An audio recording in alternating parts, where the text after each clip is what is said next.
Well, good morning, everyone, and how great it is to see so many people out on a holiday weekend. You know, it's fabulous that you make this choice to come to the services and to take this quiet time to just be together in community, sit beside people who are new or longtime friends, and gather in the spirit of the loving God. Now we want to tell you that here at Central Sandwich we are an affirming congregation. And that means that we've done the work to say that whoever you are, wherever you are on your spiritual journey, whatever's happening in your life,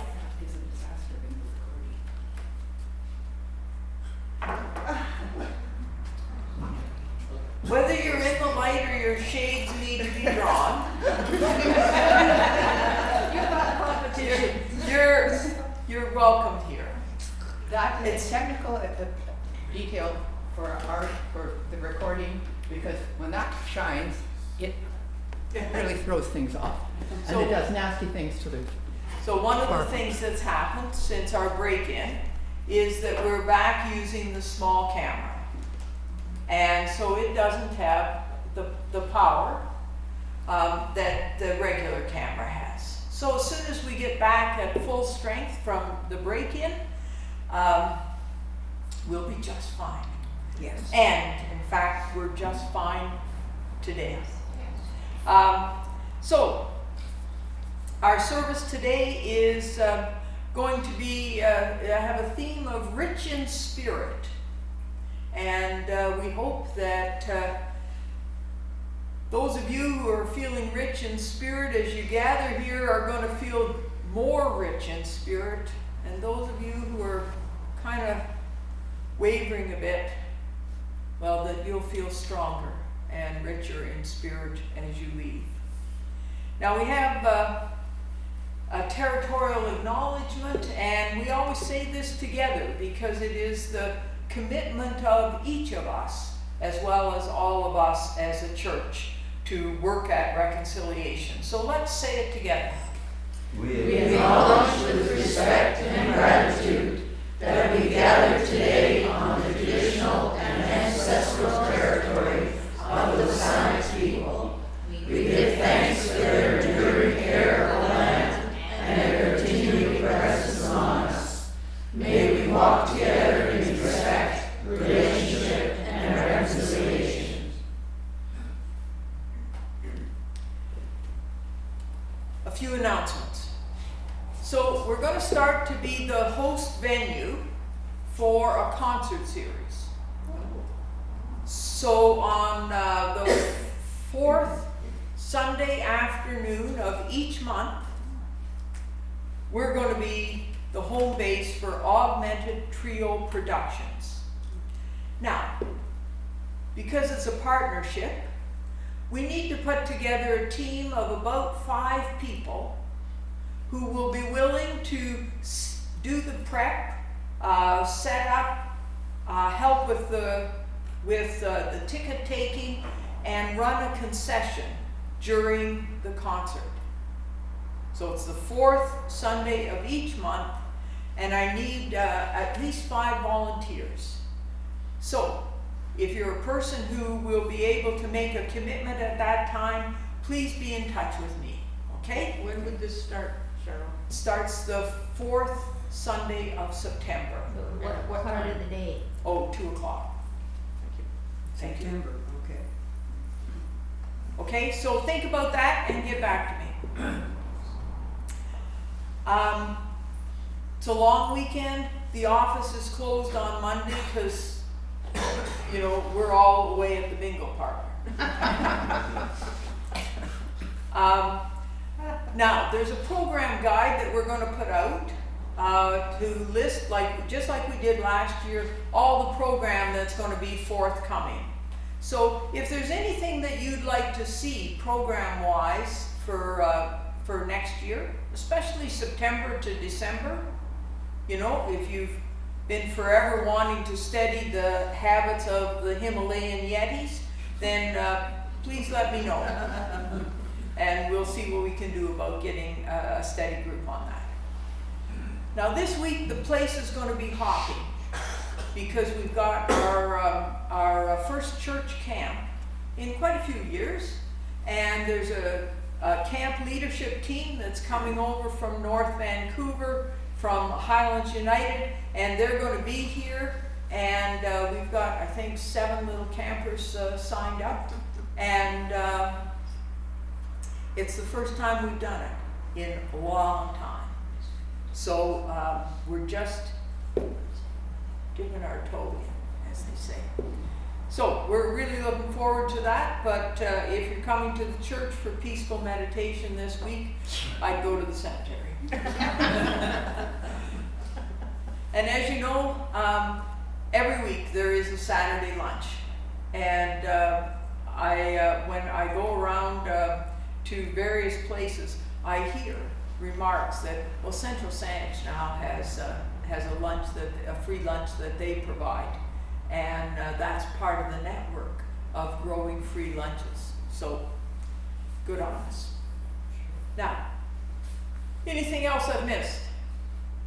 Yes? Saturday, the tea and tour. The cemetery, every year, Karen leads, Hoschel leads the tea and tour, and the UCW puts on the tea, and it's a historic cemetery, and Karen knows it so very well. So if you want to come out, what time is it, Helen? 2 o'clock, invite your neighbors to come with you. And it starts here in the sanctuary. Yes. Yes. Perfect. Yeah, do you want to say something, Karen? Because, okay, save your voice for next Saturday, because it's going to be, you're going to need it. So we're really very fortunate. We're fortunate in our location beside this beautiful cemetery, which once was connected here at the church, but now isn't, but it holds the ancestors of this church. And we're very glad to be here and to have Karen's outstanding concern and appreciation for the cemetery. Now, one of the things we always do is we have birthdays for Another announcement, yes. the church picnic. You remind, yes. Tell us when that is.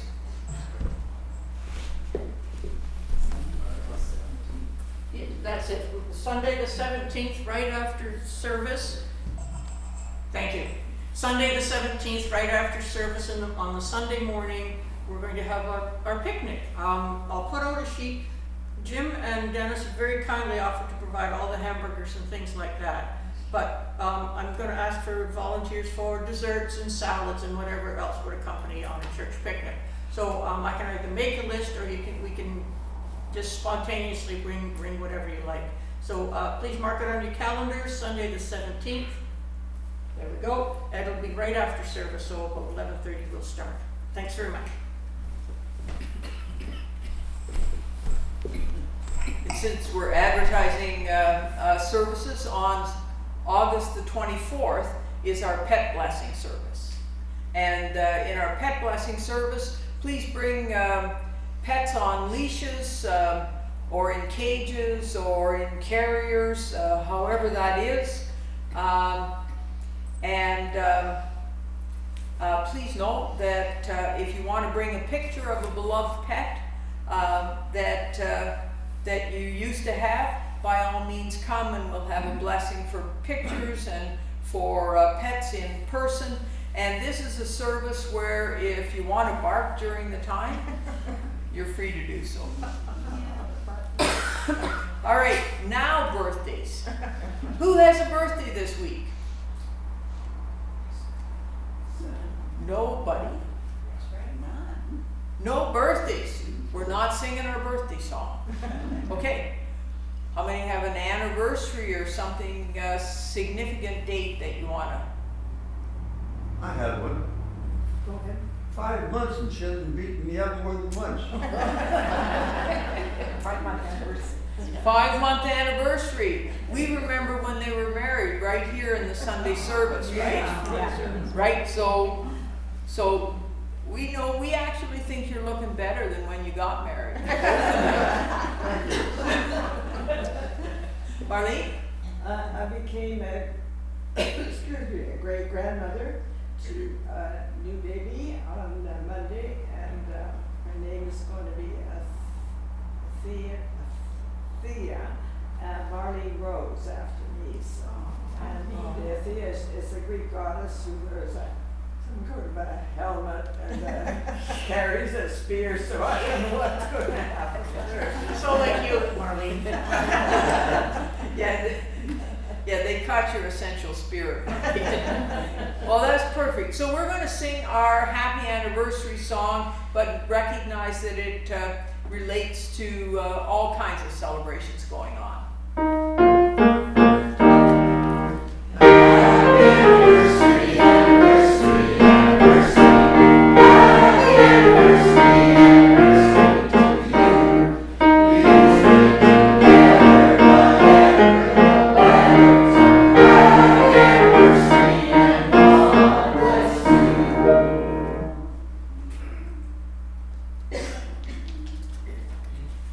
Well, now just take a breath.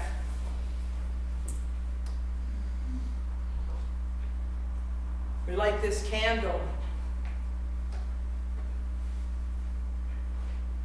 as a symbol of the light of Christ.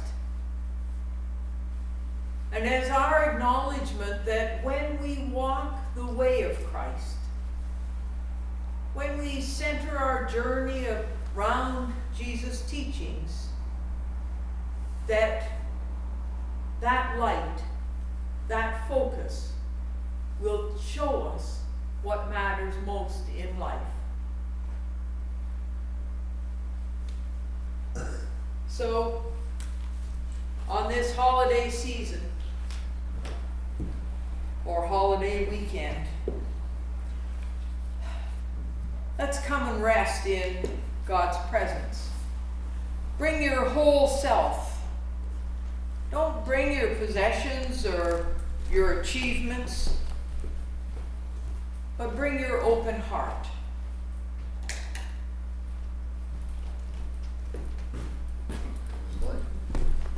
Let there be light. Let there be light that there was. Bring who you are, not what you have, to this service today. Let's open our service with prayer. Holy One, we live in a world that tells us to want more, to hold on tight, to build bigger arms, and yet you whisper, be rich in love, be generous in spirit.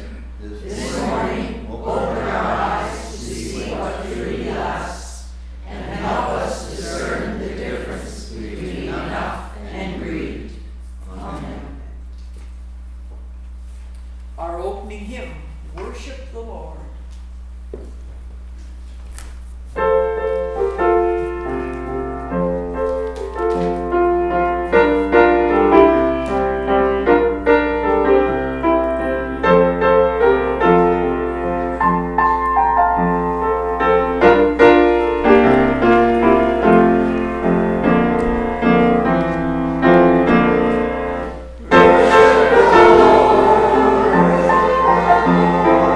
Praise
change the order? Jesus. Okay. Yeah, let's do this. Hi everybody. My name is I'm Moxie the Yeti. I come from Tibet. Now I'm filling in for my friend Jackie. Do you know Jackie? Yes. Jackie said that you were very friendly, and Jackie wanted to be away for the long weekend. He said he got long weekends off. And so he asked me to tell the story, and I said, well, I've never been to church, you know, I'm not even Christian. Jackie said that would be all right, but I should study the Bible, and I should just read the story and then come up with something from my own experience. Is that how it happens? Yes. Okay. So I read the Bible story. Is that how you say it? Bible? Not usually. Say it again. Bible. Bible. Okay. I'm just learning.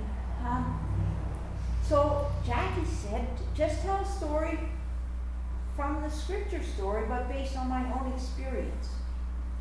So, you know, before I came over to Canada, I had quite a bit of experience in the Tibetan mountains. And, well, you know, sometimes we saw some real characters. And one person stands out in my mind. There they were trying to climb a mountain. And you wouldn't believe all the equipment that they had. Well, they had like 5 cameras. The longest one was about 2 feet long. And they had a whole bunch of food in plastic. And, well, they just had so much stuff. And I could tell that it was heavy because of the way the person was leaning over. But they were trying to climb the mountain, my mountain. I said, hey friend, I think you should get rid of some of your stuff. It looks heavy. Oh, the person said, no, I can't get rid of any of my stuff because, oh, I've been saving a lifetime for this trip and I want to catch everything on camera. Sometimes I want to video it and sometimes I just want to get a snapshot. But you wouldn't believe how long it's taken me to collect all the stuff that I need to make this trip perfect. Want to see it? Well, he showed it to me, whether I wanted to see it or not. And he said, now what do you think? Don't you wish you had this equipment? Well, I said, I live very simply. I have a walking stick. I have a cave. I found a blanket that somebody left. And me and my family, we just stay in the cave and we eat and we don't need much. Oh, he said, you're really missing out on something. I said, well, maybe. He said, I'm going up to this peak today and I'm going to get some beautiful shots. Well, I said, be careful because there's a storm coming. And you have to be careful because they come up really fast and they're really hard in these mountains. Well, he was off trudging along with his big heavy pack and all his cameras. But I was worried. And sure enough, the storm did come up. And I didn't know where he was. I hadn't seen him come down. So me and my family, we kept an eye on the path. And sure enough, we saw him. But he was bent over with the cold. And he didn't have any of his equipment left. He dropped it because it was too heavy to carry. He didn't look like he could go very much farther. And so we went to the trail and we said, hey, we're Yetis and we won't eat you. So why don't you come and wait out the storm in our cave? Well, he did. And for 2 days we told stories and we laughed and we cried and we had a great time, I thought. And at the end, when the storm was finally over, he said, thank you very much. You know, he said, I thought I had everything I needed for my trip. But really, I've had more fun in the last 2 days telling stories and laughing and getting to know you, my new friends. Well, maybe I was wrong about what you have to carry with you. Maybe you just have to carry a little bit of stuff and be open to meeting strangers and hoping that they'll help you to enjoy the trip. Well, I hope that's an okay story. You let Jackie know the next time Jackie's here, if I did okay. But other than that, it's been really nice meeting you. And Jackie said, for sure, I had to shake hands with the man in the front row. He said that you're one of his favorites. Bye, folks. Thanks for listening.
Feel free to sing along if you know it or figure it out as we go.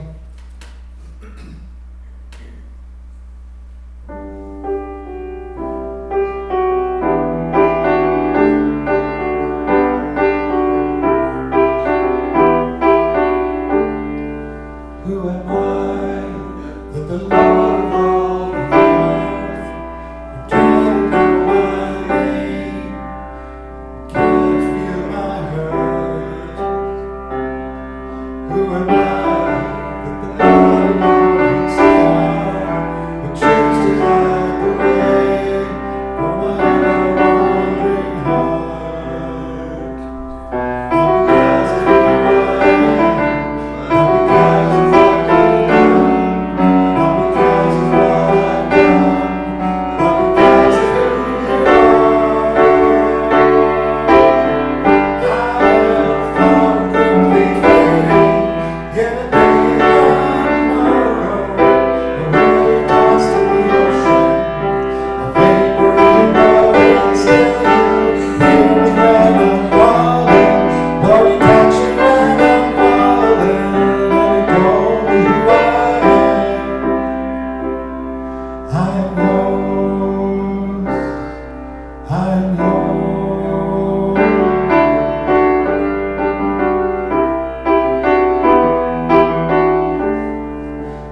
that the eyes that see my sin would look on me with love and watch me rise again.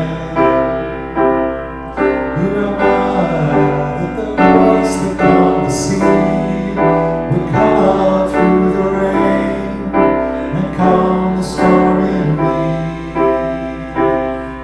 Not because of who I am, not because of what you've done, not because of what I've done, but because of who you are. I am a flower quickly fading, little day gone tomorrow, a wave tossed in the ocean, a vapor in the wind. Still you hear me when I'm calling, Lord, you catch me when I'm falling, and you told me who I am. I'm yours.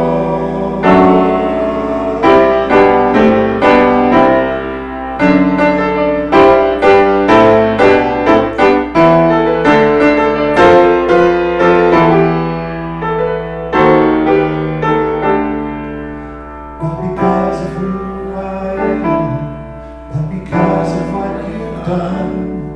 Not because of what I've done, but because of who you are. I am a flower quickly fading, little day gone tomorrow, a wave tossed in the ocean, a vapor in the wind. Still you hear me when I'm calling, Lord, you catch me when I'm falling, and you told me who I am. I am yours. I am yours.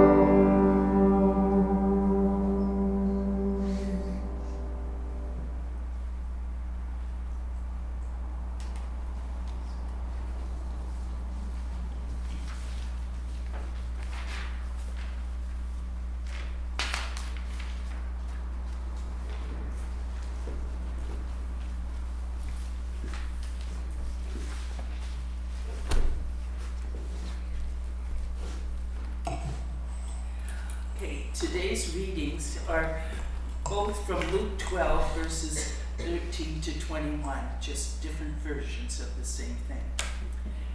Mine is the parable of the rich fool. Someone in the crowd said to him, "Teacher, tell my brother to divide the family inheritance with me."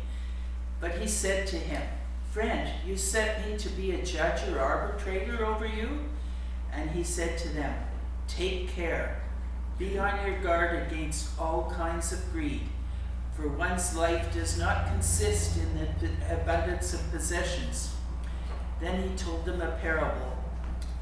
The land of a rich man produced abundantly, and he thought to himself, "What should I do? For I have no place to store my crops." Then he said, "I will do this. I will pull down my barns and build larger ones, and there I will store all my grain and all my goods. And I will say to my soul, 'Soul, you have ample goods laid up for many years. Relax, eat, drink, be merry.' But God said to him, 'You fool, this very night your life is being demanded of you, and the things you have prepared, whose will they be? So it is with those who store up treasures for themselves, but are not rich towards God.'" Okay. The story of the greedy farmer, Luke 12, 30 and 21. Someone out of the crowd said, "Teacher, order my brother to give me a share of the family inheritance." He replied, "Mister, what makes you think it's any of my business to be a judge or mediator for you?" Speaking to the people, he went on, "Take care. Protect yourself against the least bit of greed. Life is not defined by what you have, even when you have a lot." Then he told them this story. The farm of a certain rich man produced a terrific crop. He thought to himself, "What can I do? My barn isn't big enough for this harvest." Then he said, "Here's what I'll do. I'll tear down my barns and build bigger ones. Then I'll gather in all my grain and goods, and I'll say to myself, self, you've done well. You've got it made and can now retire. Take it easy and have the time of your life. Just then God showed up and said, fool, tonight you die, and your barn full of goods, who gets it? That's what happens when you fill your barn with self and not with God.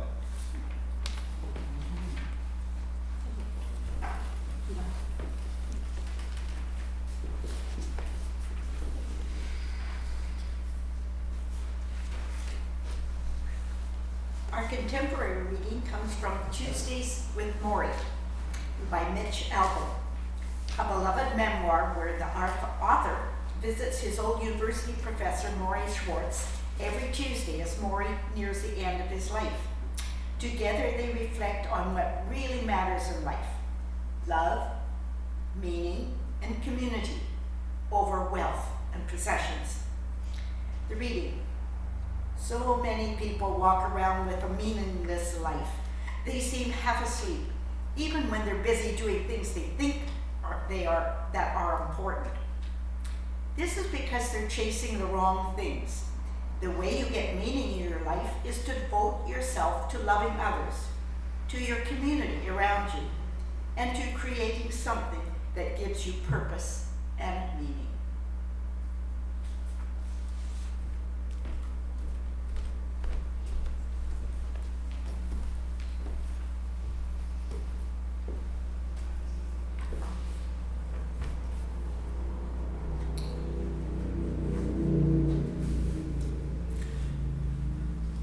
This long weekend, many of us have slowed down a little, watching a few extra ball games and just taking it easy, maybe enjoying time with family or quiet moments on the porch. These are the moments that remind us what really matters and what really makes us feel rich. Our world wants to tell us that we need to aim for more, that there's so much to be afraid of in life, and so we have to get a whole bunch of stuff to protect us. Bigger barns, bigger bank accounts, more stuff. And at the same time, many of us feel insecure, because we're told pensions and affordable housing and stable jobs aren't what they once were. The world as we know it is changing, and somehow it feels like if there's change, it's just going to end. And we're frightened. And so it's in our quiet moments when we ask ourselves, how do I find the balance? Yeah, we're not here to say that you don't need a pension, or that you don't have to think about the future. That's not the message. But the message is, how do we find the balance between just wanting to accumulate more and more and having the sense of perspective to say, this is enough. I can let go of that fear. I can let go of this grasping sense that I just got to keep getting more. That's what Jesus was getting at in this parable. Not that having things is bad, but when our lives are defined by our stuff, and our actions are controlled by our fear of not having enough, then somehow we're in danger of forgetting that we can be rich in ways that matter and that really don't cost anything. So we have to keep, in order to find this balance, to keep our priorities straight somehow. How many of you watch Sean Overton? He's a YouTuber, And he bought a section of a ranch in Texas that's in the middle of the desert. And he was a kind of burnt out tech executive. And he'd been hearing all about this regreening of the desert.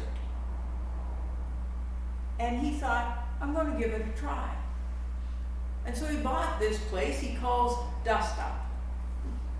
And he has used YouTube to chronicle what he's been doing to try to regreen Dust Up without bringing in irrigation, but with figuring out how he makes bathtubs in the earth, in the dust, in the sand. And he layers it with what look like dead cactus leaves. And maybe once, maybe twice a year, there's a big rain that comes through. And usually what happens is it just makes crevices in the sand and away it goes. It's there on the land for 30 seconds as it floods through. Well, he's used these hand-dug bathtubs with cactus in it to catch the water. And so these troughs fill up. And he's been doing it for 5 years, and we've kind of watched him, Sheila and I, we watch his progress. And he's actually getting some success. With the latest rains, he actually had quite a bit of green growing in Dust Up. So we'll see how it goes. But he was talking about, just recently, he always has a sponsor for his YouTubes, and this time his sponsor was a coaching company. And he said, you know, he got to the place, he was so busy making his successful YouTube channel. He's still doing a bit of consulting in the tech world, and he's working really hard at Dust Up, which isn't very close. It's about a 4-hour drive from where he lives. And he was finding he was coming 2 or 3 times a month to check out his progress and to do things that he wanted to do. And he said his life got totally out of balance, and he didn't know what was most important. He was just driven. And so he talked to this life coach, and they helped him to see that actually the greatest joy in his life was his family, his wife and his kids and his grandkids. And he was giving them the least amount of time because he got out of balance. And so they helped him to set a schedule. Now he only comes to Dust Up once a month, although he was there last week because there was a big rain coming, so he made an extra trip. Anyway, but he said, like, you have to discover your priorities. Because if you don't, you're just so running in all directions. And there's not enough of you to go around if everything's equal. If everything demands the same. So, even when it's good, meaningful work, we can lose focus.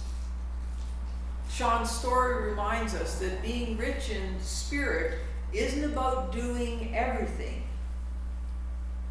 It's about doing first things first, setting priorities, and doing what we want to do with heart, but also with a sense of perspective. What's enough?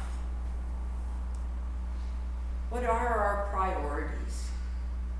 Those are the questions that get asked in today's scripture reading.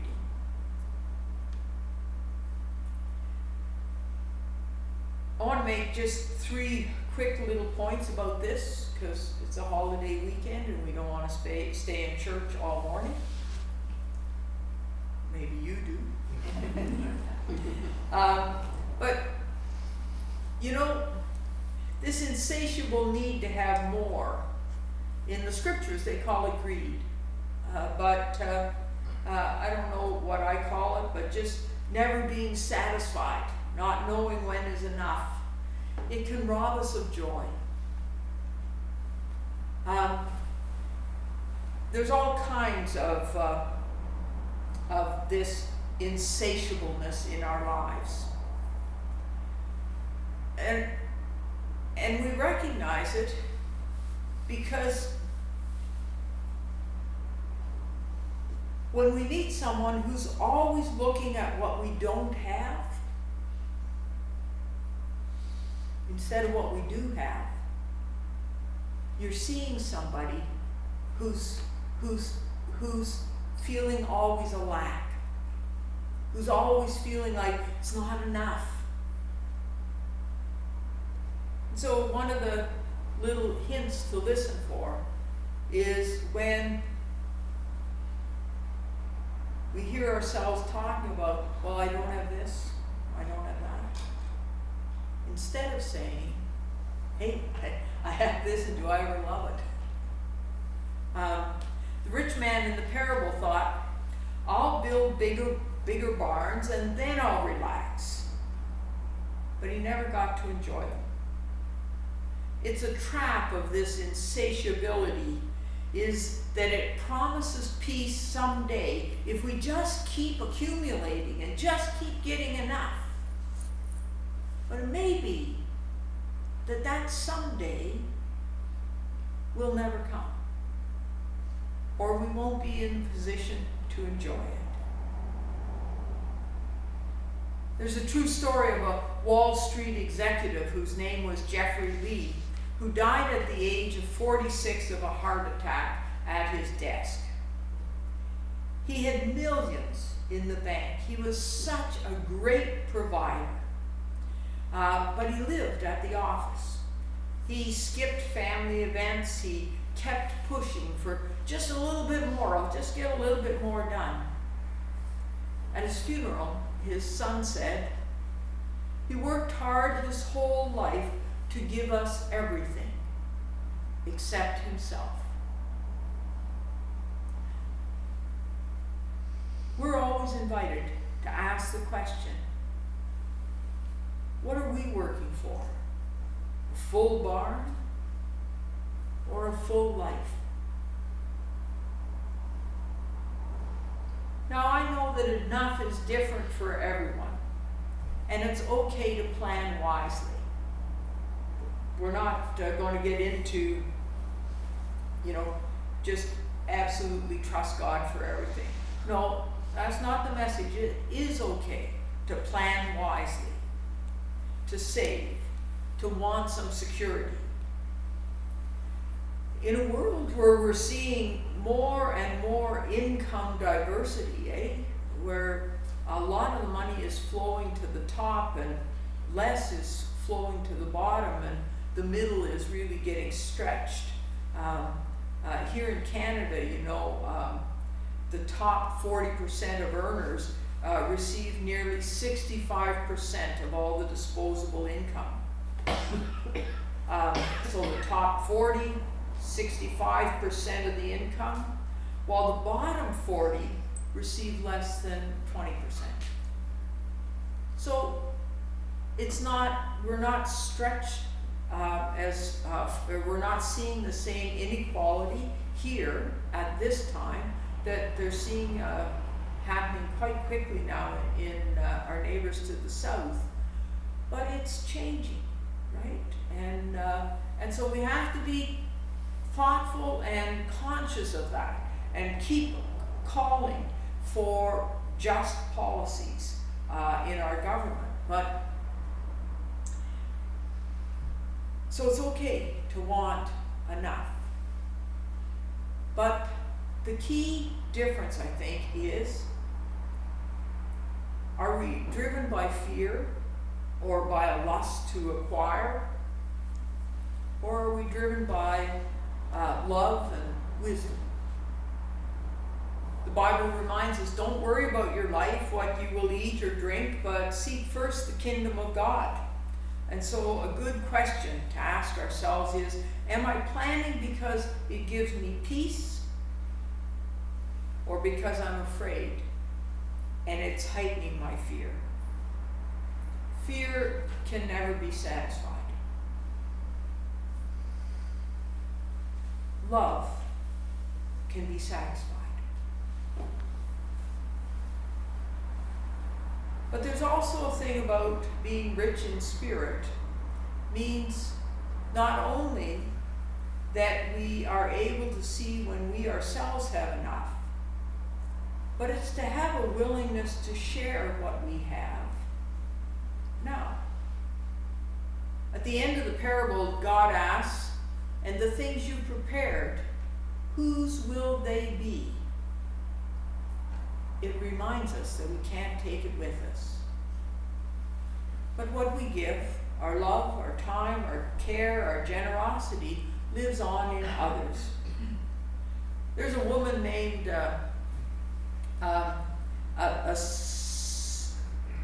Acelio McCarty.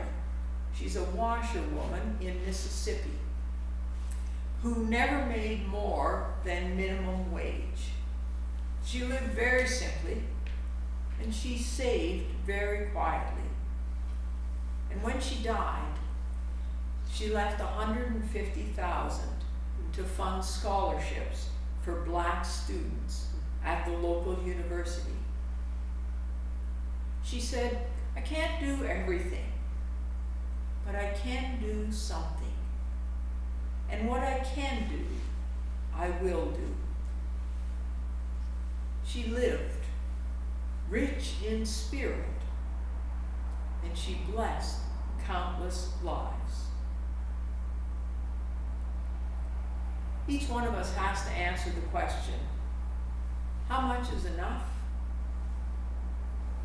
And we have to be conscious of those word signals that we give ourselves when we're actually getting to the place where we're not going to be satisfied with whatever we have. Someone said that a good test place question was for us is our desire for more costing us our peace, our joy, our relationships? And if those mental health, those qualities, our peace, our joy, having time with those we love, if that's being sacrificed, then we may be out of balance. How much is enough? Enough is when you can sleep at night knowing you've shared what you can, you loved who you can, and you've lived in a way that feels rich in spirit, in love, in community.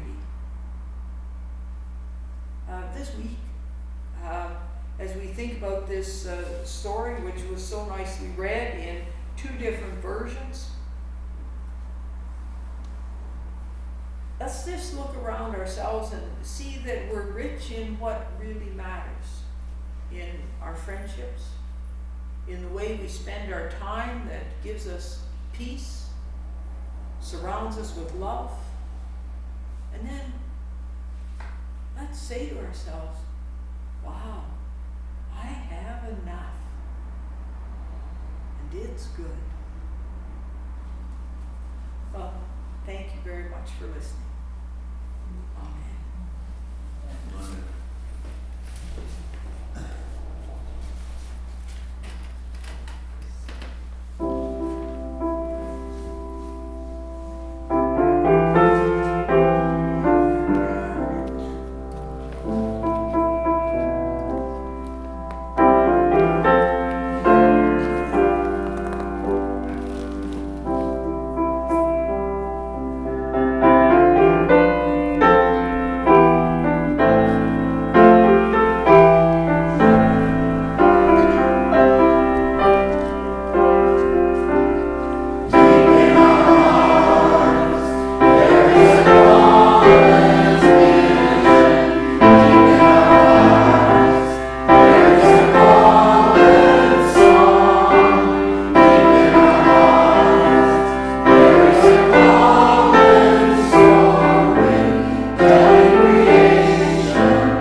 It's a marvelous time in the service when we get to thank everyone for all the offerings that you've made, both on